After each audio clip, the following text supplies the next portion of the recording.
So the protests against anti-black racism all over the world under the banner of Black Lives Matter continues. Now, in the UK, there was a statue that was erected in 1895 of a slave trader by the name of Edward Colston in Bristol. Now, you have to look at this slave trader statue up since 1895 and it's 2020. Why do they still have people erected like that and celebrated? People who traded slaves, people who made their money off of that, the human cargo, doing all the things they done to us as a people. Where now the protesters went out and they've tried to before remove it the quote unquote right way with getting signatures and get it to take it down. But of course they didn't want to do that. So because you didn't want to do it the right way, the people decided to take matters into their own hands and tear down this statue. But let's go ahead and roll the clip.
So the funny part for me is they threw that joker in the water. I mean, that was funny. I was like, good for the protesters. I support you guys 100%. Anything related to slavery or any type of anti-black racism erected, I support it 100%. That stuff needs to come down, especially when you guys had done it the quote unquote right way and tried to get it down. They didn't want to do it.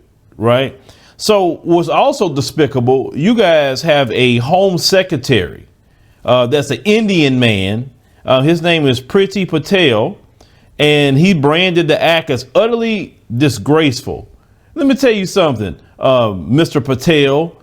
If Edward Colston was alive, you'd have been put in slavery too, because they did have Indian slavery too at one point in time. Would you think you would be where you're at right now? It's quite funny that when people don't know their own history. But along with the tobacco trade, they say Colston's wealth helped develop Bristol in the 17th century. He said he used a lot of his riches accrued from his extensive slave trading to build schools and almshouses in the home city. Now, they said about 10,000 protesters had gathered in Bristol on Sunday to march through the city. Avon and Somerset police have said that although the protests are a breach in lockdown regulations, they understand why people want to gather. Yeah, you had people locked up for what, 2 months or so, almost 3 months. Human beings are not meant to be locked up in a house. They're not. That's why I'm not about the prison industrial complex. I'm a firm believer that prisons should only be for violent offenders. If you're committing a quote unquote non-violent crime, then make you do community service, make you pay a fine, make you do something like that. I don't believe a person should be in any kind of jail if you have a non-violent offense. Sorry, I just don't believe in that. I think the jails should be emptying out. I guarantee the majority of people, well, actually it's true. The majority of people that are locked up in jail are for non-violent offenses. And it needs to come a time that, you know, a lot of them need to be let out here in America, because it doesn't make sense. And it costs the taxpayer too much money anyway to house these people. So a person by the name of Will Taylor, who attended the demonstration in the heart of Bristol, said Colston statue is a constant reminder that Britain would rather uphold its idea of Eurocentric history than acknowledge the stories of the victims who suffered for its success. It says today those victims are given their voice back. It said we can either rebuild together or let our history tighten its noose around our grasping throats. So basically what he's saying is like what Fannie Lou Hamer said. It said, well, it give us the freedom to be men and to thrive and to live. And they say, if you're not going to do it, he said, you're not going to enjoy it either. He said, cause we going to tear it up. That's basically like what, paraphrasing, Fannie Lou Hamer said. And that's just a young brother saying. He said, you continue with that and we're not going to live, you know, in peace, and you're not going to enjoy it. Forget that. People don't want to return to the status quo of white supremacy. People saying, listen, this is a new day. We need to live equal. No one wants to be above anybody.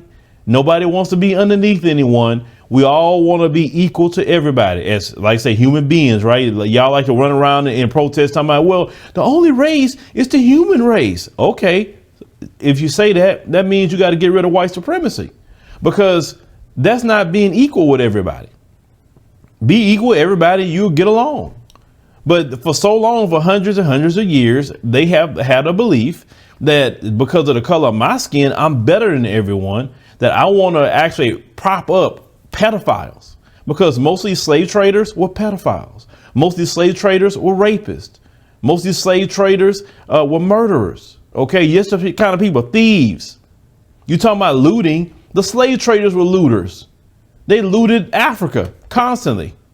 So what are you talking about looting? They are the original looters. You want to talk about the few black people you see, and most of them have been actually Mzungu, but the few black people you see on camera talking, oh, you're looting, yeah, like you didn't loot. All the black people that's in these different countries that came through the slave trade, that's the spoils of looting. So please listen, don't let them people try to tell you anything about a moral cause. But, oh, the target, listen, you looted. Would I do something like that? No, I wouldn't, because I believe in lasting effects. But I'm not going to tell other people how they feel and how they should respond. I'll focus on what I'm called to do, right? And I believe in the lasting change.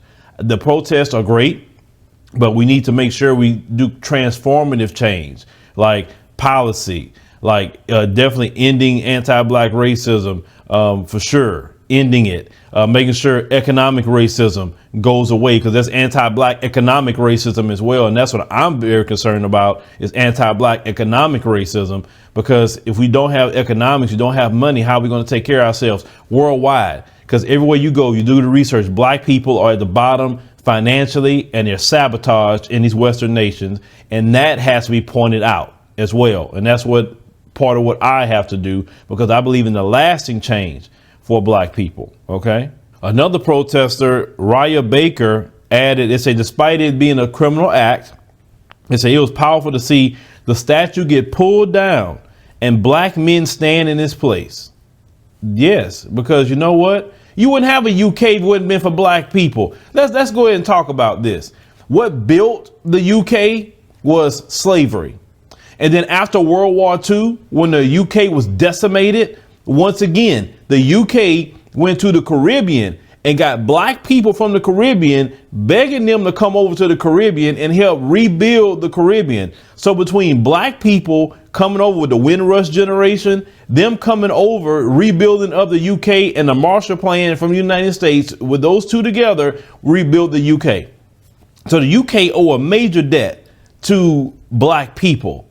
They wouldn't have a UK without black people. Matter of fact, your pound, and the reason why it's so strong, look at the gold reserves that you have in the UK. You can look at these videos, okay?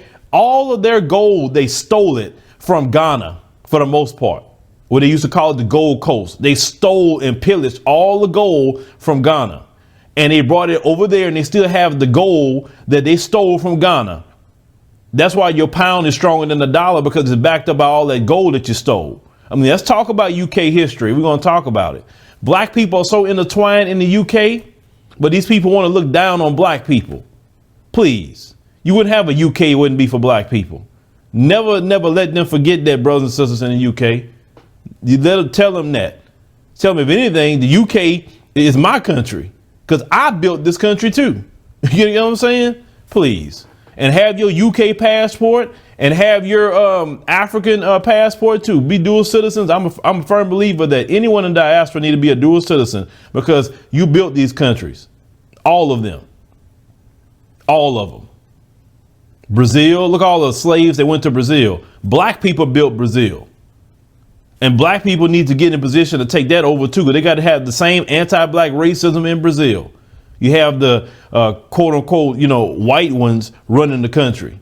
How is that when the majority of the country is black? So my Brazilian brothers and sisters got to step it up too. And they will, because these protests are spreading all over the place. And it's definitely more black people in Brazil than it is the Mzungus.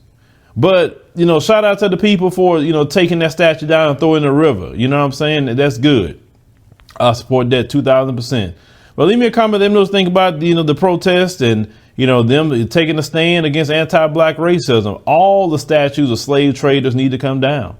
Now, they need, in my opinion, they can go to a museum. That's fine.